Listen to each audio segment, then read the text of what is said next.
So there are multiple things you need to consider when it comes to deciding how often you will wash your hair. So the first is your lifestyle. So the questions you need to be asking yourself when it comes to your lifestyle are: do you work out or not? How often do you work out? Do you have a kind of job that has your hair wrapped up most of the time? Or maybe let's say you work in construction and your hair is exposed to dust and all of those things. I know that was an odd example, but I want to give you an idea of what I mean. You work out a lot or you live a very active lifestyle, you might need to wash your hair more often. The second thing you might want to look at is your schedule. Ask yourself if you are a very busy person or you're just a lazy natural. If you are a busy person, then you might unfortunately have to wash your hair less often, so you won't be able to do it once a week like others. Maybe you can only do once every 2 weeks. Or if you're just a lazy natural, then I also understand.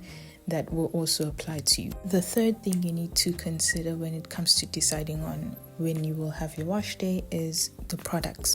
So the questions you need to ask yourself with regards to products is: how often do you apply products to your hair and your scalp? What kind of products do you use? Are they heavy products or very light type of products? And how much of them do you use on your hair? If you use very heavy products, for example oils, you might need to wash your hair more frequently.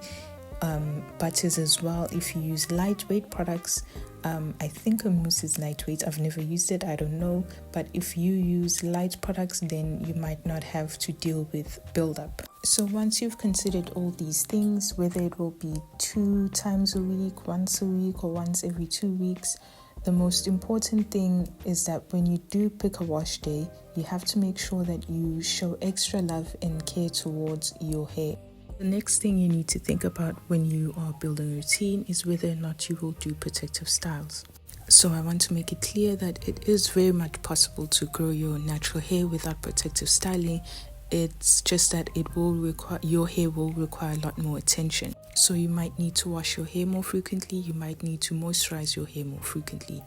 All in all, it means that you need to be very mindful of how you go about your hair, and you have to pay close attention to your ends and all of those things. It just requires overall more attention.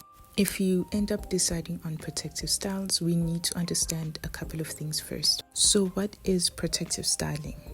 And how does it help with hair growth? Protective hairstyles are hairstyles designed to minimize manipulation and exposure of the hair to environmental elements. These hairstyles aid in the health of your hair by keeping the hair tucked away and reducing its exposure to potentially damaging conditions. So now that we know what protective styles are, do they promote hair growth? By my understanding, no, they do not promote hair growth, but they do help with length retention. Our hair is always growing. The problem is that it might be breaking off at the same rate, so that is why we are not seeing length. But with the use of protective styles, we are able to reduce breakage. Breakage is unavoidable, but it can be reduced by using the right protective styles. The next step, if you decide to go with protective styling, is to decide on which one is best for your hair. This is linked to whether or not you have fine hair, or your schedule, and also your lifestyle. So we will go over those next. When you decide on your protective style, you need to decide on, again, very similarly to your wash day, you need to look at your lifestyle and you need to look at your schedule as well. If you are a busy person, you work a lot, or you just a lazy natural, you might want to pick a hairstyle that will last a long time but also allows access to your scalp so that you can wash it. For example, mini braids.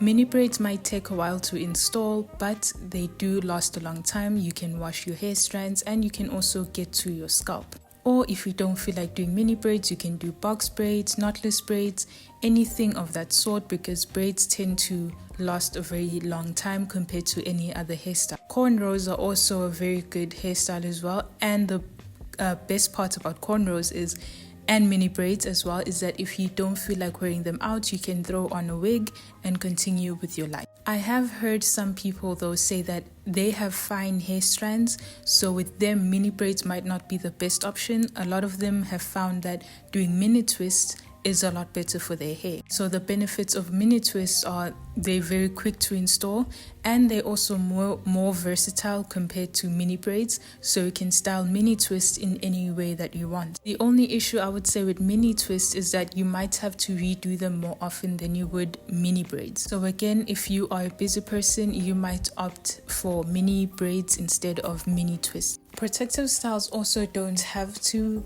last a month long. A protective style could also be maybe doing larger twists.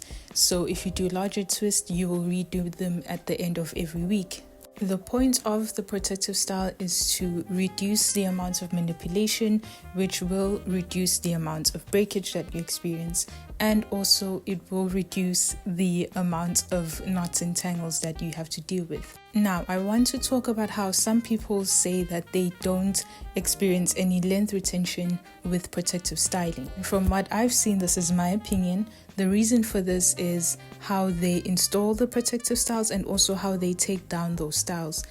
That process right there is why a lot of people do not experience length retention. So an example would be when they install the style, for example, let's say box braids, they do very tight hairstyles, and before that they will blow dry their hair. Some hairstylists, at least in my country, they have a tendency of blow drying very dry hair. They don't moisturize it, so they will wash your hair and then blow dry it when it's dry.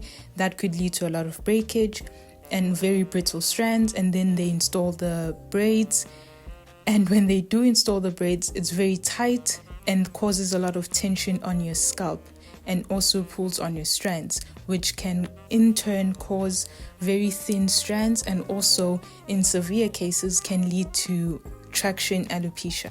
And then to add on to all of that, when it's time to take out the protective style, the way that you take it out is very, very damaging to your hair. Instead of using conditioner or a water-based product or oil to lubricate your hair strands and then take it down, you take down your hairstyle while your hair is very dry. And you are very rough, and you don't really take your time when it comes to unraveling your cornrows or your box braids or your twists. Even during the time you have your protective style, you don't moisturize your hair, you don't take care of it, which leads me to a point about when people say leave your hair alone, put it in a protective style and leave your hair alone. When people say that, they do not mean neglect your hair. They mean to not put your hands in your hair every single time. Don't touch your hair constantly. Moisturize it and then leave it alone. When it's time to wash your hair, wash it, moisturize it, and leave your hair alone. In my opinion, natural hair really isn't that hard, but it can be a bit difficult if you're starting out as a new natural and figuring out how to go about using different products, finding your routine. It will take some time, but eventually you will get it. One of the most important things is that you find people online who have textures similar to yours, so that you can get ideas off of their routines and how they go about managing their natural hair. But also remember that every single thing that you see online is only a suggestion from whoever. It could be your favorite YouTuber. Every single thing that they say is a suggestion. It doesn't have to be the end all and be all. You still need to apply the things that we've just spoken about, your schedule, your lifestyle. It is your life. You need to cater your routine to your life, your hair, and your scalp. And one final tip, if there's anything that you'll take from me or any other person who shares natural hair tips, is to be consistent. You've heard it so many times. You have to be consistent with your routine, with the products that you're using, and also be very patient with yourself and with your hair. It will take time, but the more care you put into it, the more time and effort, your hair will show results.